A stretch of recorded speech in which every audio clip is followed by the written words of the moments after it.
The Wind Rises, what I believe to be one of Hayao Miyazaki's seminal works, is a movie that had a tremendous effect on me when I first saw it. Being one of the first Ghibli films I actually saw by coincidence, the sheer humanity and expression of singular passion cut deep to my core. The beautiful, dreamlike quality of this film, mixed with bittersweet, war-stained undertones, makes for a really unique experience, and it is for that reason I'll be talking about it with you this week. Now, I don't know how much of a summary should be necessary, as I feel if you haven't yet seen the movie, you're kind of wasting your time being here, but I suppose at the very least you may need your memory jogged, so I'll be brief. Jiro, our main character, from a young age has always been interested in planes, and spends his youth and young life learning all he can, dedicating all of his time to his passion, hoping to one day make beautiful planes. His passion goes so deeply that in his dreams, he sees the famous Caproni, an Italian man made famous by his plane designs. After college, he's brought into the workforce where he works with planes.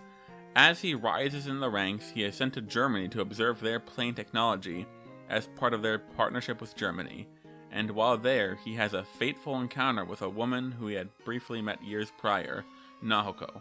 She is unfortunately very ill, and as he progresses towards finishing his magnum opus, her condition only gets worse.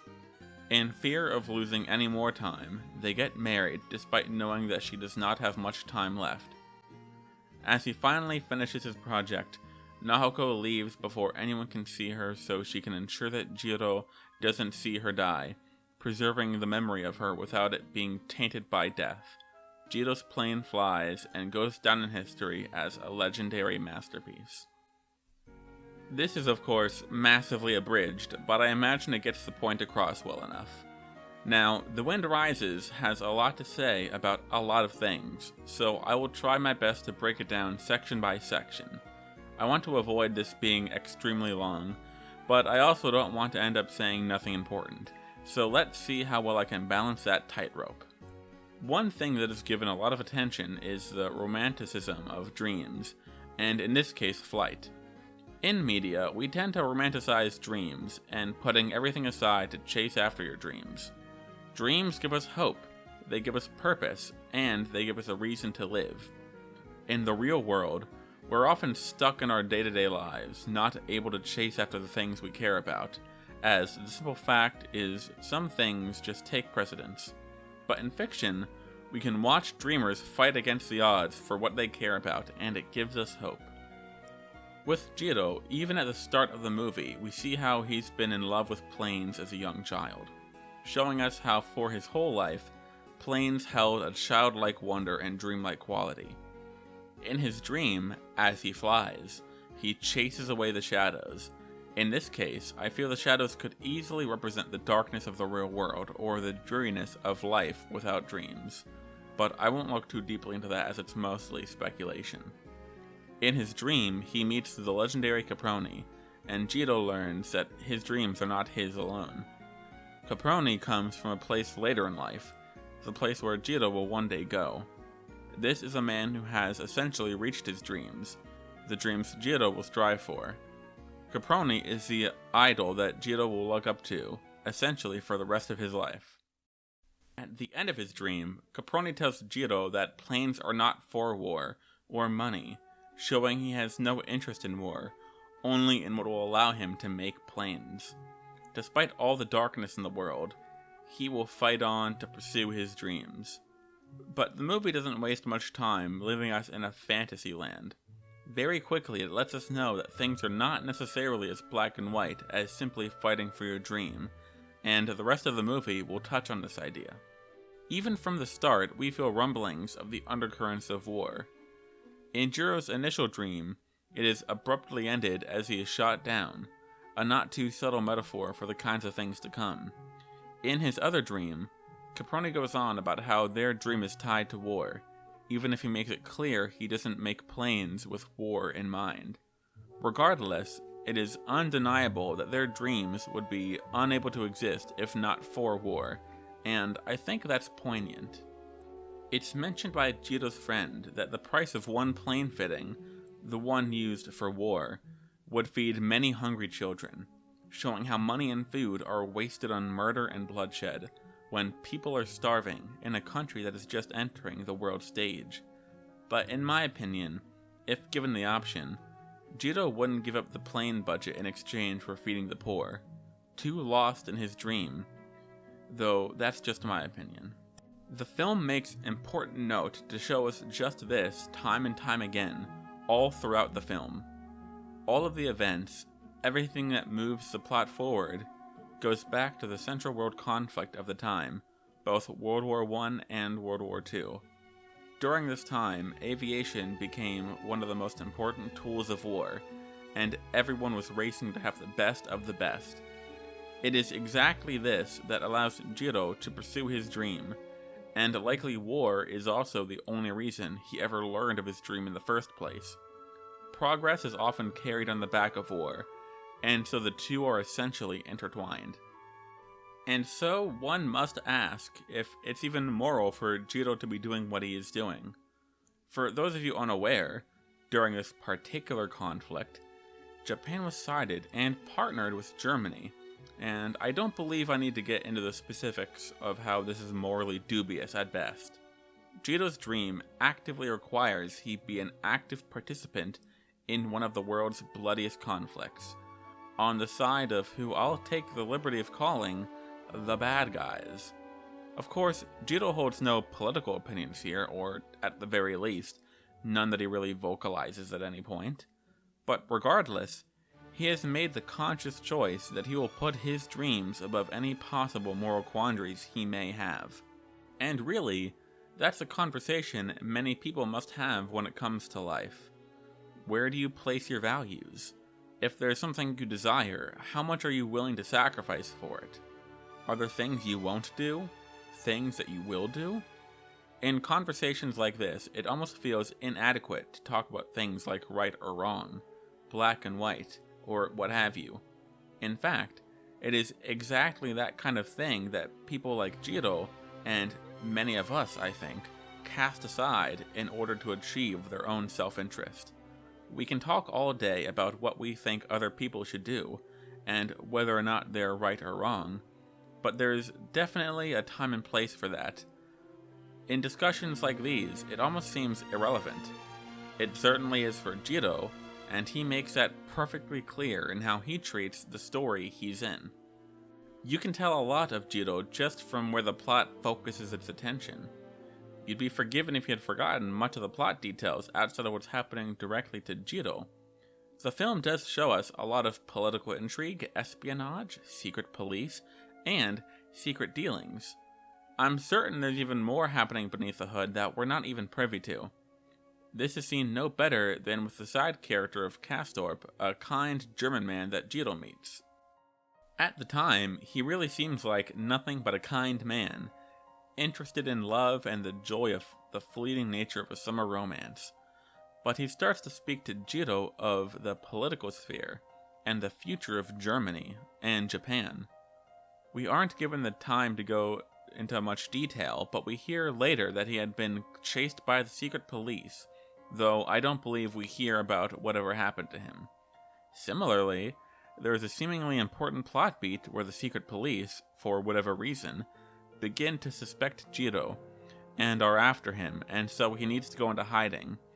And though this seems like a big deal, the story largely forgets about it, as Jiro has a lot more important plane and Nahoko-related things to focus on, and so we really never get back to that plot point in particular. Some may view this as a negative, a dropped plot point that the movie should have focused on more, or not included to begin with. But I think this was something very intentionally done to show the kind of person Jiro is. Through every facet of the movie, it is made very clear that Jiro has no interest in anything other than his dreams, and I think that point was bolstered by these clever narrative tricks. And to fail at a segue, Caproni 2 is an interesting and complex piece to the puzzle that is the movie. In many ways, he serves as a look into where Jiro is headed, and where he wants to end up. It's not really important whether or not this dreamscape is real, though I think it is pretty definitively not real, because the purpose it serves is far more important than the reality of the situation. Caproni too, like Jiro, was a real-world person, a famous aeronautical engineer. To my knowledge, the two never actually met in real life, but the fact that they both are used to compare one another is no coincidence. The two have a lot in common. They both became famous engineers, who both had undying dreams of making beautiful planes. Caproni and Jiro both know that their dreams bring with it a great pain and a great destruction to the world, but they see it as a price worth paying for their dreams, for their desires. Another thing to note, Caproni is Italian, and Jiro is Japanese. Both countries that were sided with Germany. This holds no real plot significance, as it is never really commented on, but it further draws connections between the two as they both acknowledge that their planes are used for war, as we've seen.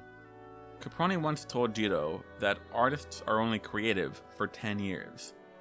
The two of them lived their lives consumed by their passions, but what do they do after their 10 years are up? It's not something we're ever given an answer to, but I think it is something worth contemplating. Now, in fear of getting lost in the weeds, I want to hurry along to talk about Nahoko, and what she means for the story, and for Jiro. As this video is largely about Jiro, I won't get too much into it, but I do think it's important to see what she symbolizes. Aside from planes, Nahoko holds a very special place and individual place in Jiro's heart.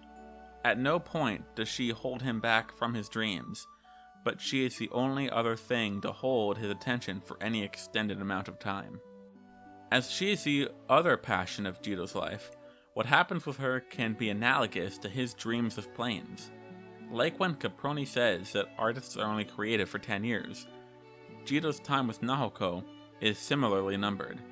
From the very start of their relationship, they both understand that their time together is numbered, and they stay together regardless.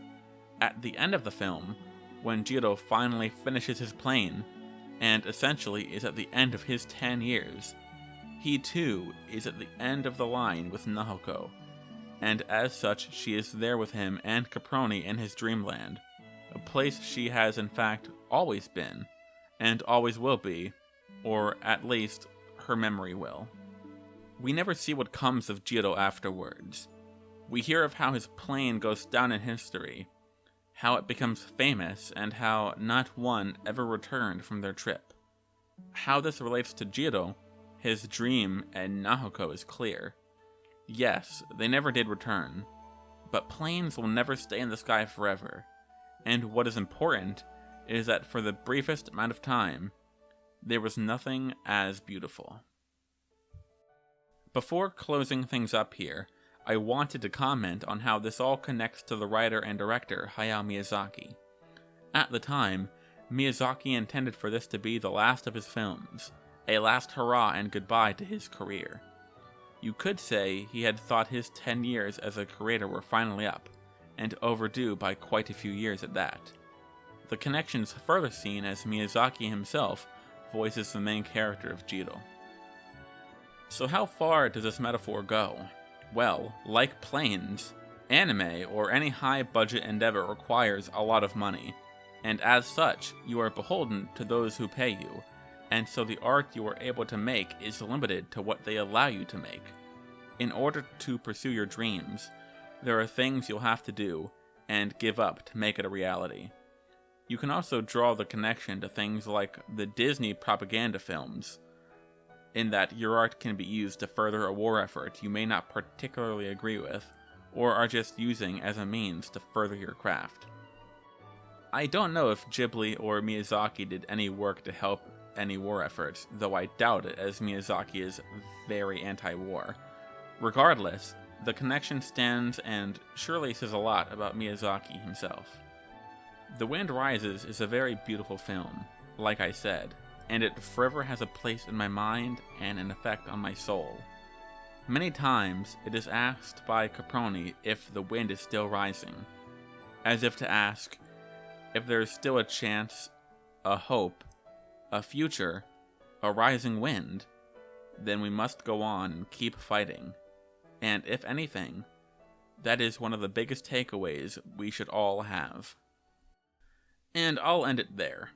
As always, I feel there was simply far too much I had left out, and so much I wish I could say, and other aspects I wanted to comment on. But I really wanted to keep it focused on the general thesis of passion and dreams. For whatever reason, this one in particular was a rough one to write for me, but I think that I'm better for it. I have little else to say, so after all that, I will simply ask that you subscribe, perhaps comment, and above all else, have a good night.